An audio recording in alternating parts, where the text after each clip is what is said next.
I get the chance to start first. So thank you very much for coming tonight. I appreciate it.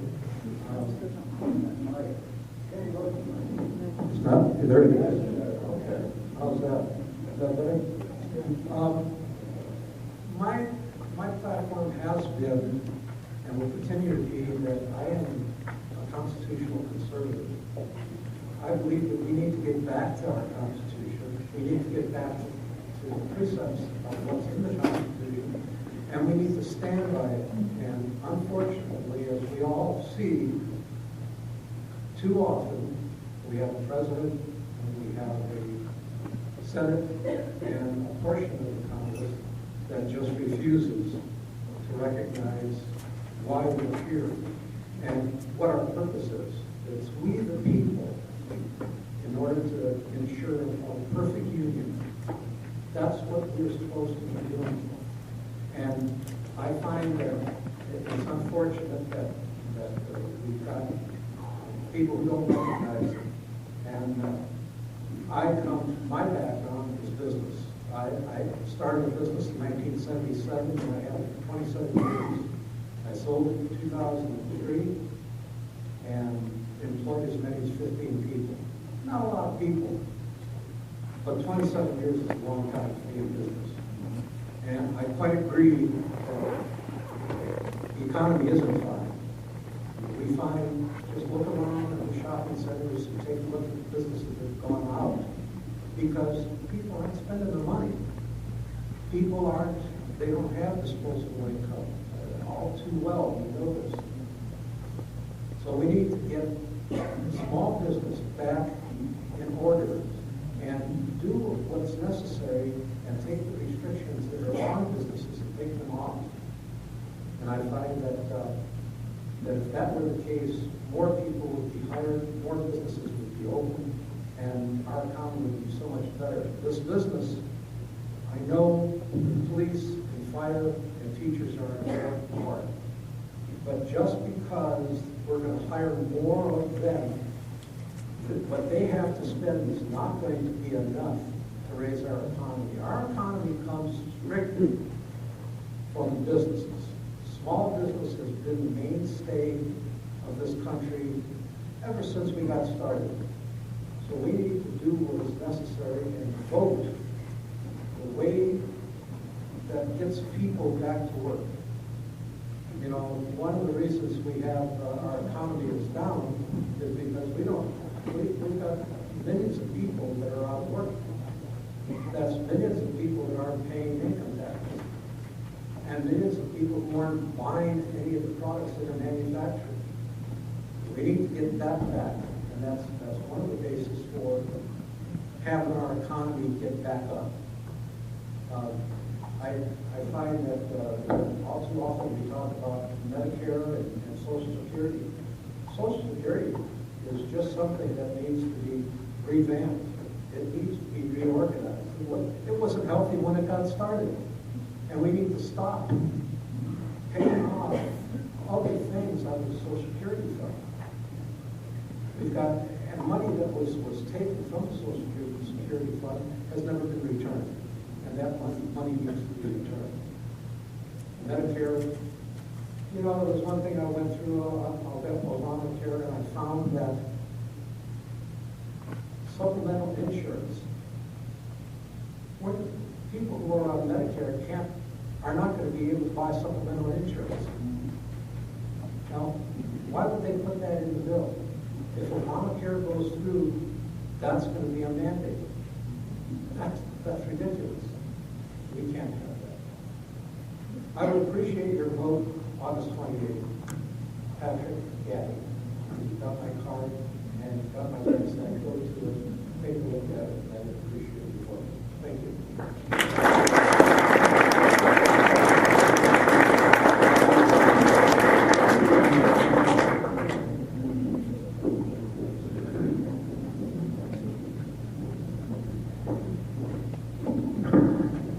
Are you all fired up?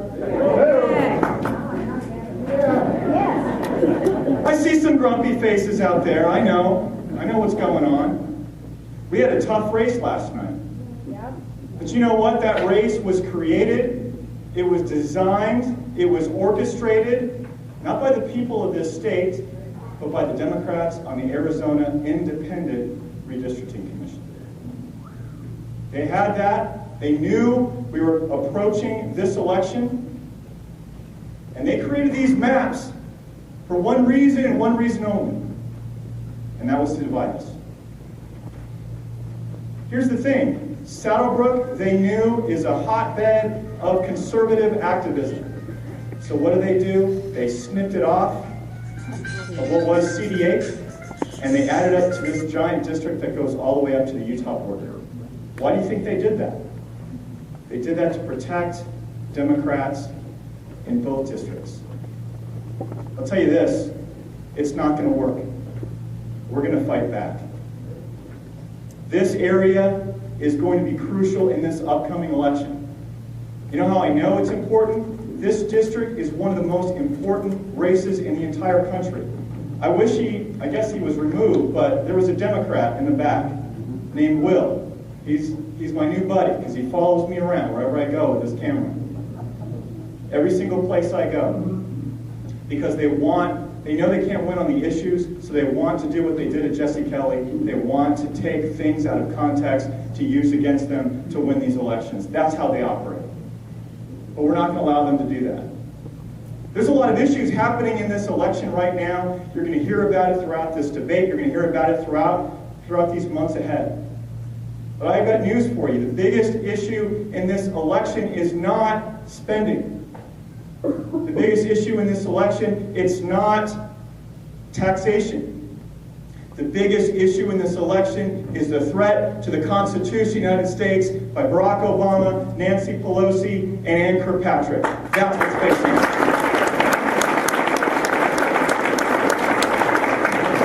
Are we going to let them get away with that? We're going to fight back.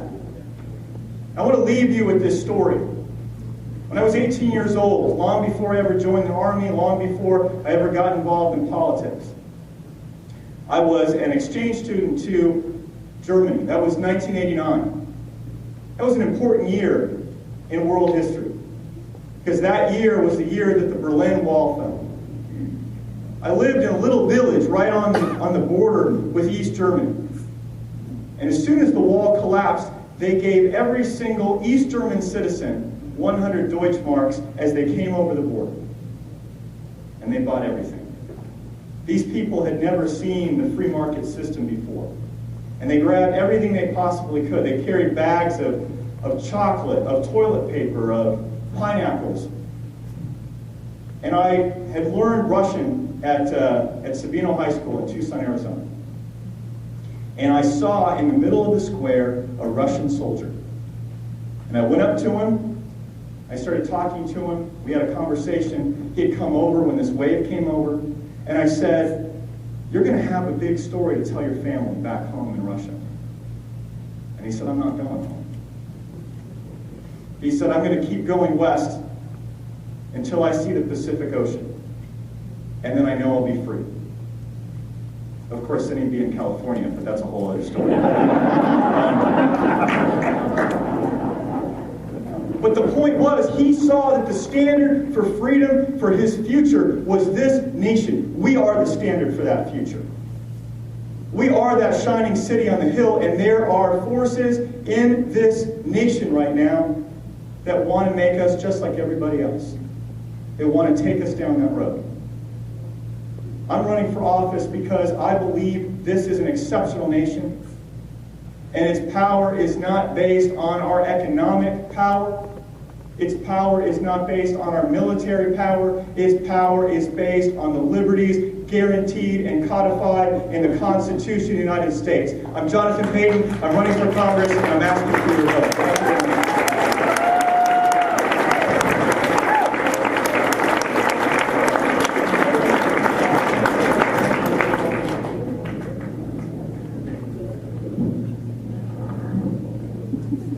Good afternoon, ladies and gentlemen. My name is Doug Wade. I'm also running for Congress in this district. Now, what do we need in America right now more than anything? Leaders. We need a new president. Yeah. We need leaders. Do we have any real heroes in America right now?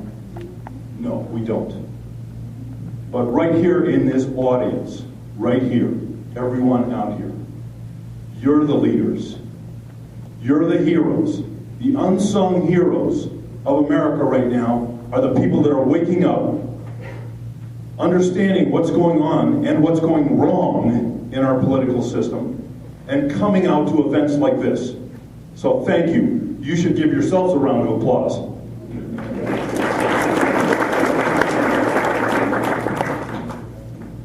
Now, how many of you have heard of me? By a show of hands. All right, some have, some haven't. I live up in northern Arizona. But I've lived in Arizona 39 years now, 4 different counties. Northern Arizona, central Arizona, southern Arizona. I've lived about 20 to 25 years in this new Congressional District 1, which is primarily a rural district. But I'm a businessman. This is the first time in my life you can call me a politician.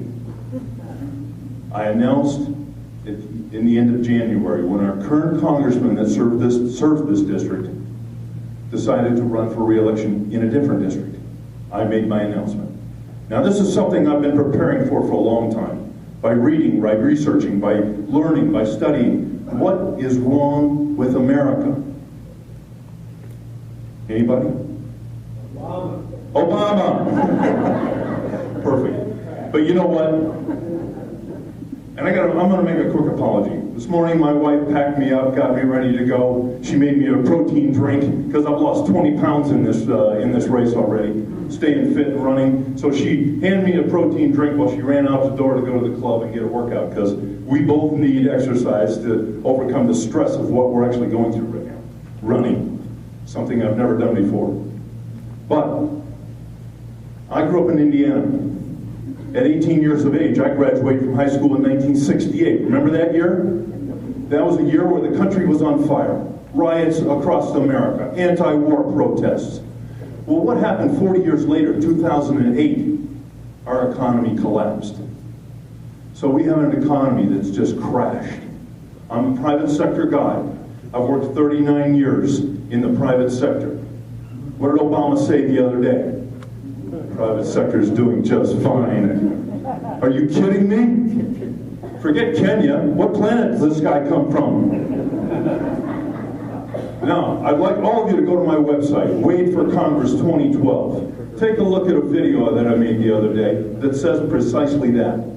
Forget Kenya. What planet does this guy come from? Now, we have to take our country back. And it's going to be one vote.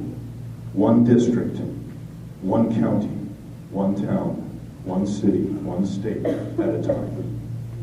But we can do it. But it's going to take all of you to go out and wake another person up, and another person up, and another person up, to come out and vote.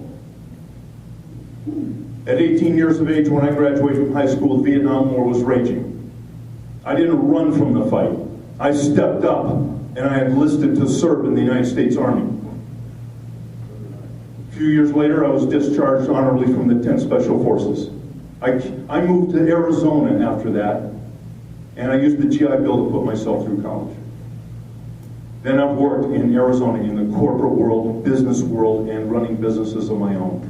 I still run a business today, construction business, remodeling, renovation, commercial, residential. I still employ people.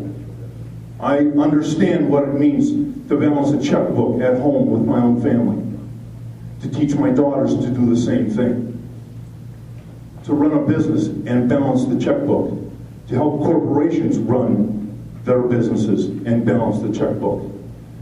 We don't have that in Washington, D.C. We've got perennial politicians, people who keep running and running and running over and over again. And what's the definition of insanity? Right, electing the same perennial politicians over and over again and expecting a different result. I'm a private sector guy. I'm a conservative, Republican businessman who means business. That's who I am. I'm running. I would appreciate your vote in August. And I am the one true guy that can beat Ann Kirkpatrick in November. Thank you very much.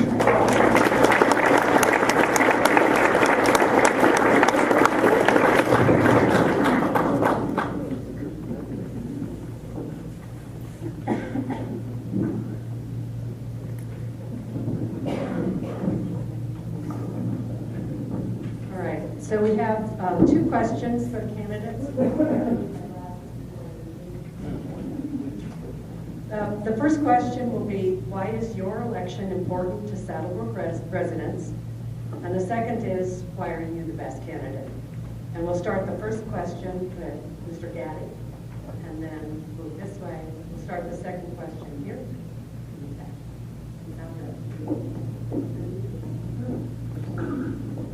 Apparently, everybody likes this microphone.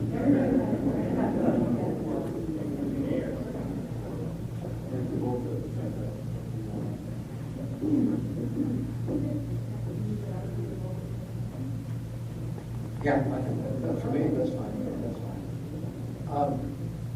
My election for Saddlebrook residents is important because I stand for the same values that you stand for.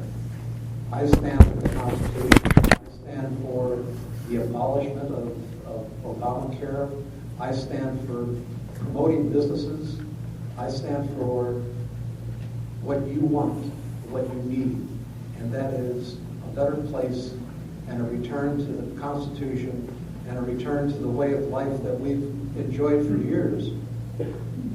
You know, it's amazing to me to take a look at how in the world politicians make promises and vote Washington, D.C., and turn around and vote absolutely in the opposite direction. They want to spend money. You and I would not be spending money the way they spend in Washington, D.C., and still be able to survive.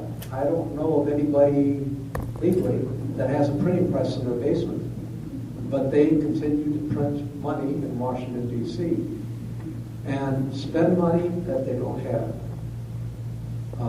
I am a better person for a job because I know what needs to be done. I know where the doors are and how to knock on them and get the results that you want, that I want.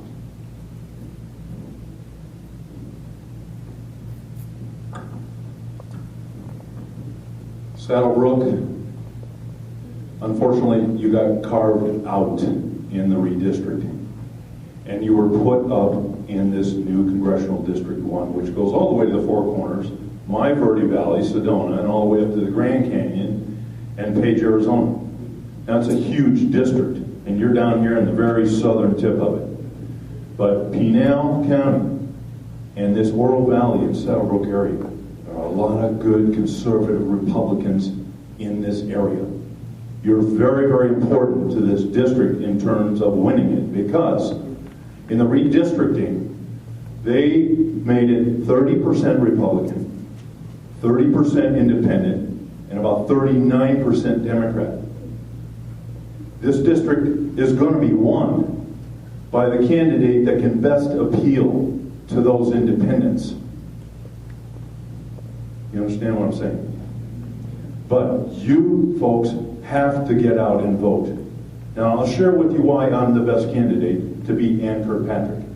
I have a clean record, clean history, in life, in business, everything. I have no dirt. I have nothing that Ann Kirkpatrick can dredge up on me. And I can beat her. One of the reasons is I have not been a Republican my entire life. Call me a new Republican if you will. But I've been independent most of my life, sitting on the fence, trying to vote for good character in a candidate. I understand the minds of my Democrat and liberal friends, libertarian friends, independent friends. I'm very persuasive with all of them, and it's going to take someone with a clean record, with the ability to persuade everyone to beat Ann Kirkpatrick. Thank you.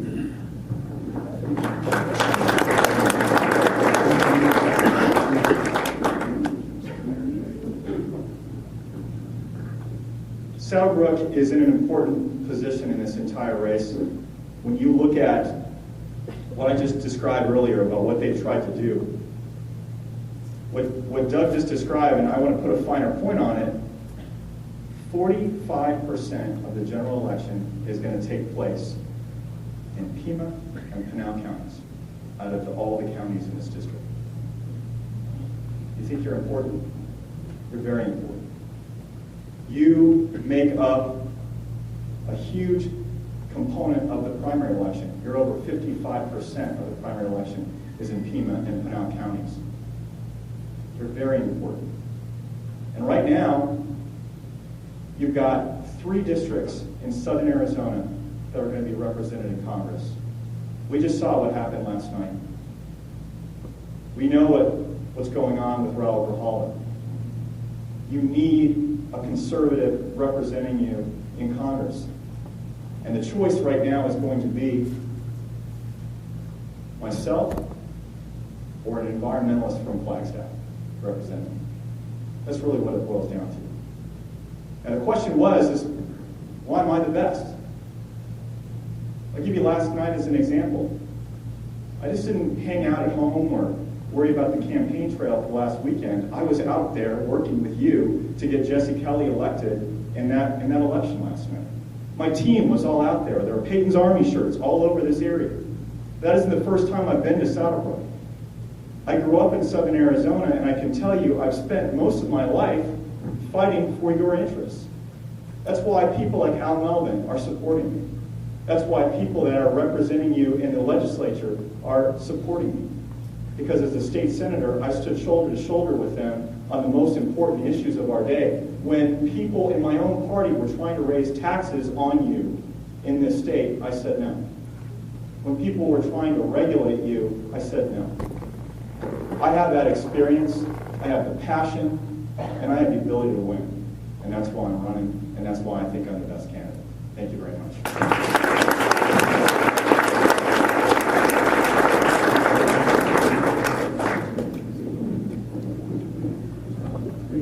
Now we'll open Q&A, and you can use the, okay.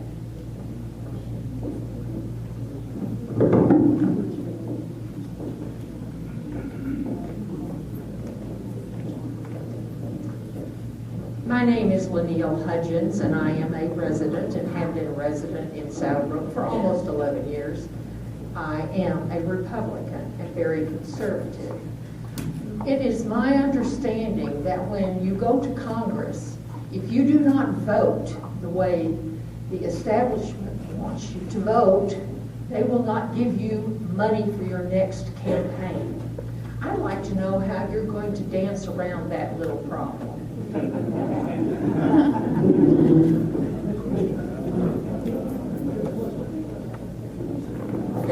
I am so excited you asked that question.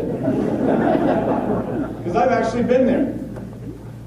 There was a little bill, it was called 1070. I'm not sure if you've ever heard of it. And there were a lot of people who didn't like that bill in this state. And some of them had contributed to my campaign.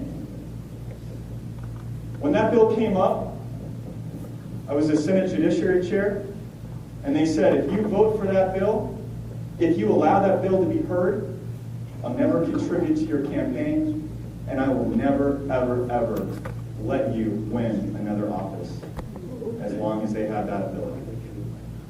And I said, I'm sorry, but I'm going to vote my conscience. I voted for it when Senate Bill 1070 wasn't cool. And I did it because it was the right thing to do. So my answer to your question is, absolutely I would do it, and not only that, but I have the record of proof. Because I've been there. I've had people look me in the eye and say, you better do this, or you'll never get another dime. And there are things more important than money in this world.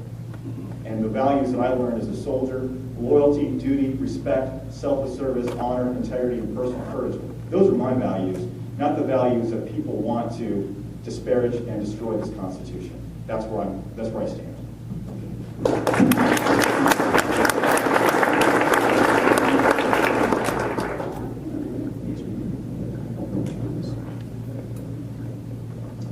That was a great question about the establishment. And I'll share this with you.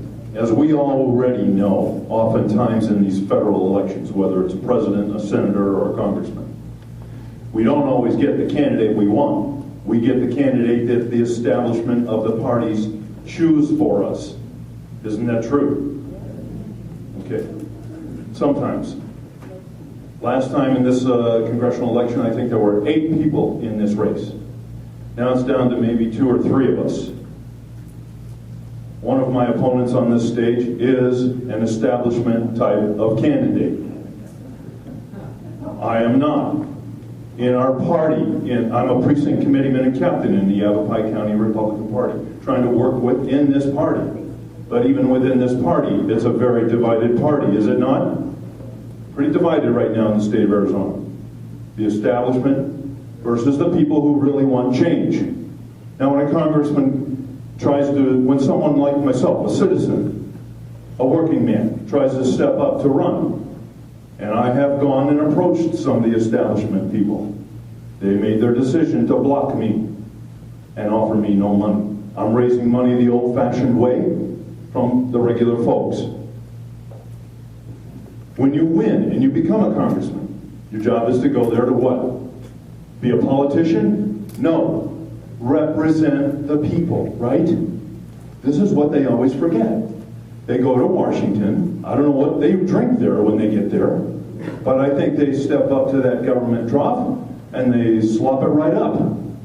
But then to get there, then what's a politician's job? To win re-election and stay in power, right? That's it. That's their job. So when they get there, they have to kowtow to the establishment. And if you don't kowtow to the establishment, then they can block you and not help you get reelected. I'm of the opinion that we need term limits. Anybody agree? And I'm not just a talker. I have never run for office before, so I'm not part of the professional talking class. I'm like all of you out there. I'm from the doing class. I've been married twice, I've raised children, I've worked my whole life, I've run businesses. I've helped to elevate people up in the corporate world and in my own business world. And I'm still writing paychecks today. Thank you.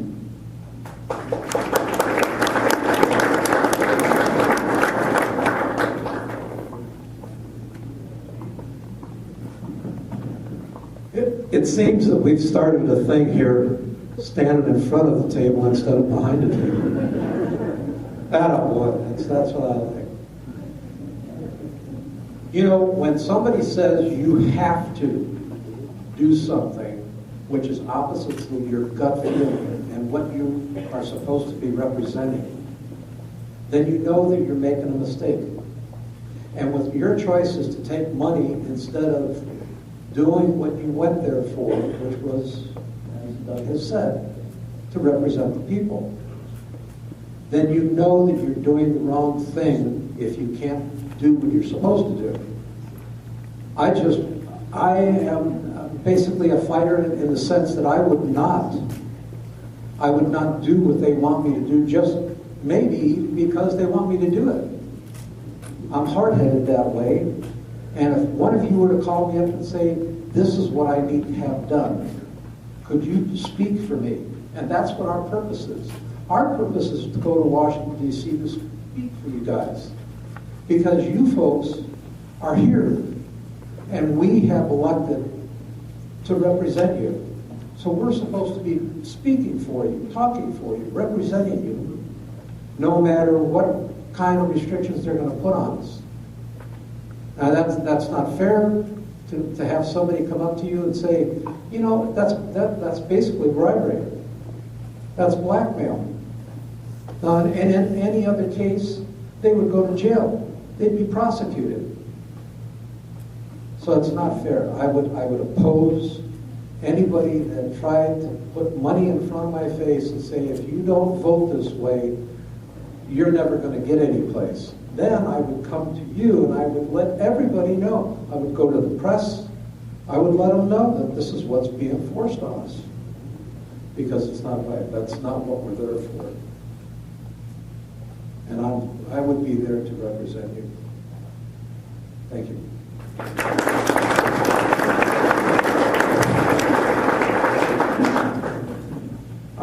question for candidate Wade. What you have said about yourself is extremely admirable, but something you said bothers me, and I want you, if you don't mind, explain what you said when you said you don't have any dirt in your record. You said it several times, which then to me alludes that the other candidates might have some dirt in their background, and if that's what you were saying, it bothers me. And would you explain that comment, please?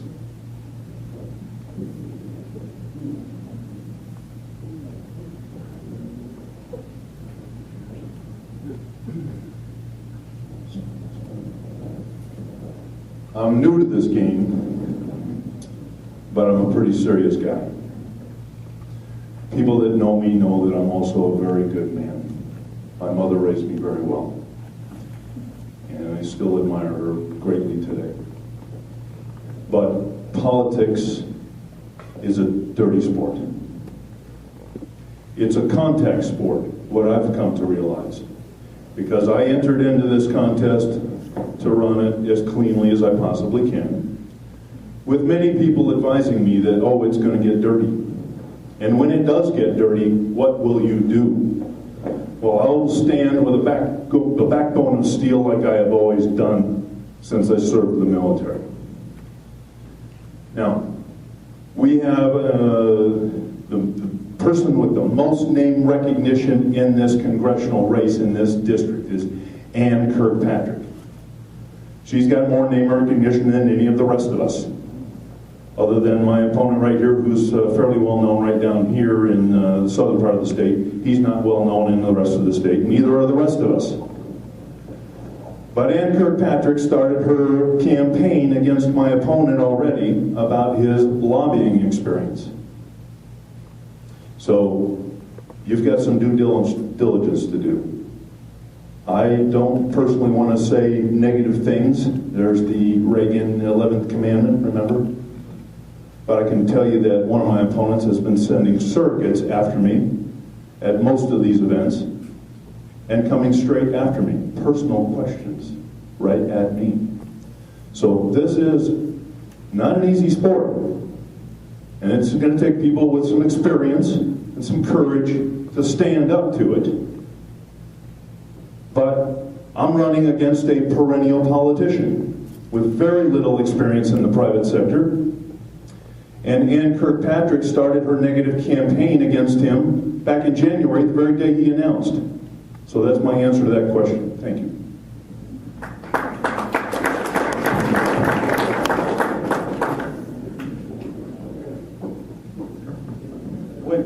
When Doug mentioned that one person on this stage was an establishment politician, I wouldn't take that lying down, Patrick. I don't think that was fair at all. I'm proud of my service to this state. I'm proud of the fact that I served this state not only as an elected official for $24,000 a year. I don't know what, if you're a career politician for $24,000 a year, that's not much of a career. And I worked in the private sector that entire time. I ran my own PR business, I made a payroll, I did all of that. But I'm also proud of my service as a soldier, as a combat veteran. I've never walked away from a fight in my life. And you know what? The thing that I'm proud about is that the Democrats have been following me every single place because they know I'm the one that they have to beat in this race. I've never stopped fighting for this community. And I'm proud of the fact you can talk to anyone in the legislature and they will tell you, from Al Melvin, Terry Proud, Vic Williams, anywhere in southern Arizona that's worked with me will tell you, Frank Antonori, all the candidates that were running for CDA will all tell you that I have character. I said before that my character, I believe, stems not only from my family, not only from my faith, but it stems from my time in the Army. You know, I ran for this office. I had many experiences in Iraq that were very tough for me. But I volunteered to go. As a state lawmaker, to serve in combat. I was reelected while I was in Baghdad during the mortar attack. You want to talk about character? I've got it. And I've got the character to serve you and be your fighter in Washington, D.C. And I will never back away from my service. I will never back away from the values that I had growing up in this community in the first place. Thank you very much.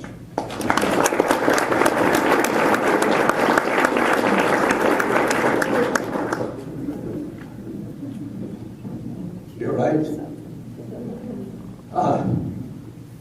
While I had a business for 27 years, I was also on our city council for 21 years. So I may fall into that category of being a perennial candidate that's been there because I had 5 terms as a city council member and a mayor pro tem. Now that was on a local level.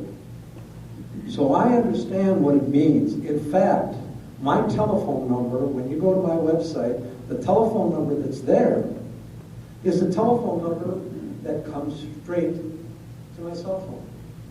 So if you wanted to get a hold of me, anytime you want to get a hold of me, you'd be able to get a hold of me. And it's on purpose that I do that. When I was on the city council, my name and telephone number was in the telephone book.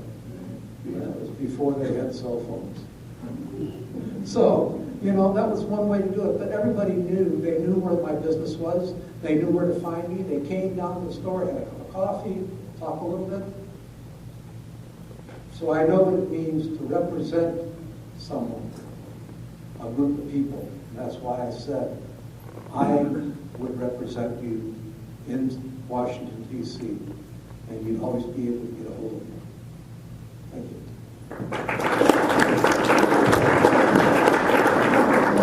Hi.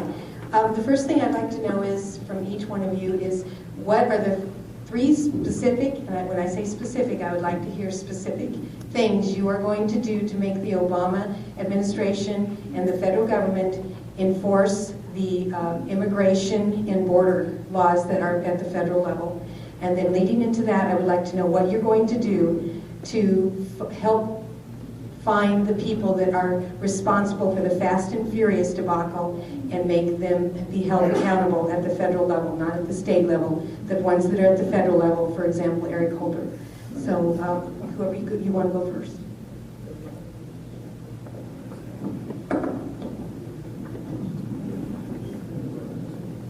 You know, there are 430 some odd Congress members of Congress. And the only thing that I can do, the only thing that any one individual can do is vote against a certain bill or a certain person, or for the impeachment, as it were, of Eric Holder. I think he needs to be removed from office. I think he's holding back. I mean, based on what we see on television, he's holding back information. As late as last Thursday, he did not respond in a manner that said, I've got more material for you. It was more like, I've got more material, but I'm not giving it to you. And that's reason enough right there to get the individual kicked out. As far as immigration goes, I don't think there's a doubt in any one of our minds that our border needs to be secured. And if we don't get it secured,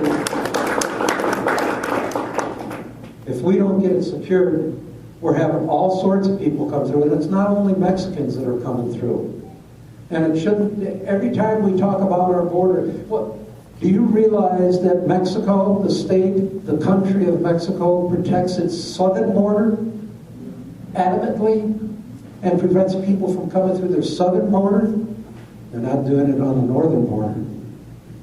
And every time we talk about immigrants, illegal immigrants, everybody seems to think that we're talking about Mexicans. And yes, we are to some degree. But there's a whole bunch of other people. We know that Al-Qaeda came through that border. So we need to secure that border. And I've said this before because, oddly enough, as many people as I've met, I've had people say this to me. Why don't we have our military down there securing the border? Why is it just Border Patrol? We may not like the idea of them doing that, but it's our border. We're supposed to be protecting our border. We need to do everything in our power, everything in our means to protect that northern border.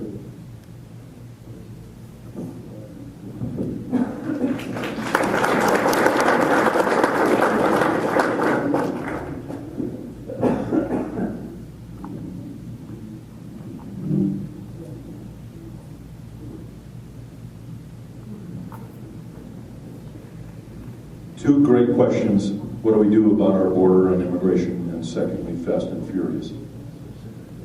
First and foremost, not to just sound like a standard politician talking political baloney, but we absolutely must secure the border, no ifs, ands, or buts, and by any and all means. Whether it's fencing, boots on the ground, bringing our troops home from overseas and putting them down there, we can do it, but we need the political will. That's the only thing lacking right now, is no courage with the politicians in D.C. So I would fight for that adamantly. Number one, secure the border. I served overseas for a year in Korea, and there's a border there between North and South Korea. Trust me, nobody gets through it. And we can do that here too. Secondly, we've got 10 or 20 or 30 million illegals in this country. We don't know the true number. Many of them are good people. We know that. So we need a humane solution. That solution, in my opinion, needs to be 6 or 8 centers in the center of America, not down on the border, run by the private sector, not government, to identify every illegal in this country and do it quickly and urgently. Give it a 1-year goal that everyone must come and register in this country to be identified. Then start the process of either making them legal workers paying legally into our system with absolutely no amnesty, period, ever. We can't do that again. But get them identified and then get them working into our system legally and paying into our system.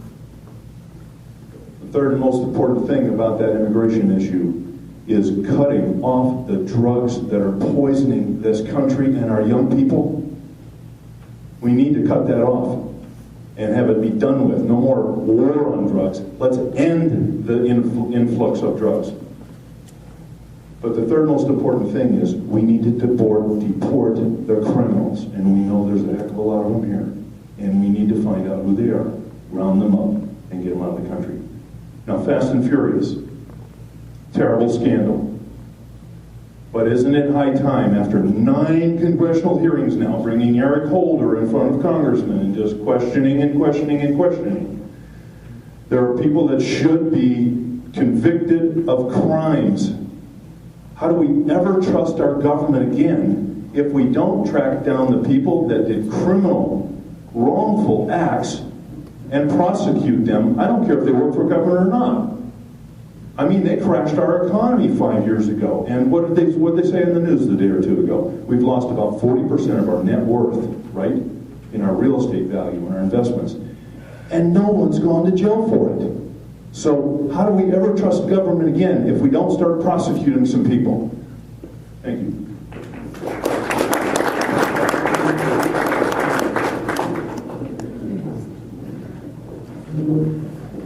First of all, shameless plug, I heard this is the last question. We have a pig roast next door right after this meeting. So please come. We're doing a fundraiser for this campaign. It'll be right in this building. 2 questions that were asked, Fast and Furious and the border. Address the border first. There is one person in America that has not failed us. You look across the board, you see our leaders, from the president, the Congress, our court system, across the board, they failed us. We all know that. But there's one person who's never failed us. There's one person that this country could look to no matter what happened, and that is the American soldier, sailor, airman, and Marine. We need the National Guard on the border now. Now, people will tell you, they'll say, well, we need to build a double-layer fence, and we do. We have to do that. That was Congress's commitment. But if you built a 50-foot wall around a prison, and had 2 layers, but you never had one guard on that wall, how long would it take before everyone got out?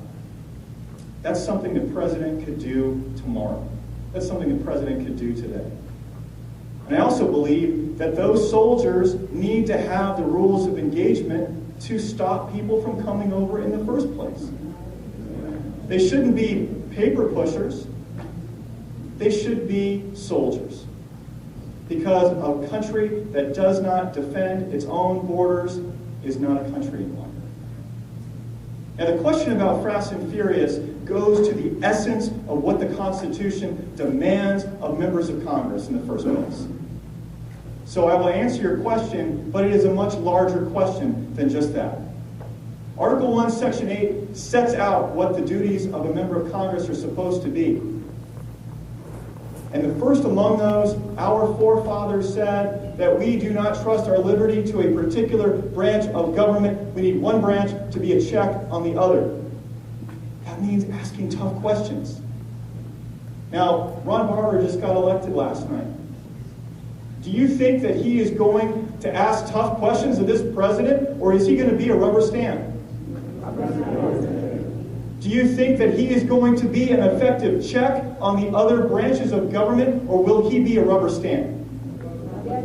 Is he going to be a check and a balance on the President of the United States, or is he going to be a rubber stamp? That is why you have to have a warrior in Congress who will stand up for you and ask the tough questions, and for Fast and Furious, demand that this Attorney General answer those questions, and when he doesn't, he should be held in contempt of Congress, and we should have proceedings follow from that. That is the responsibility of your member of Congress, and that's what I intend to do as your member of Congress. Not just sit back, not just let them do whatever they want to in the executive branch.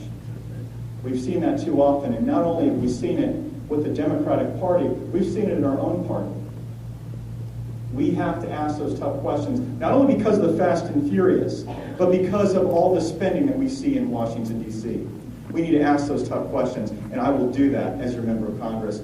Thank you so much for having us here tonight. Thank you for all your support over the years. Thank you.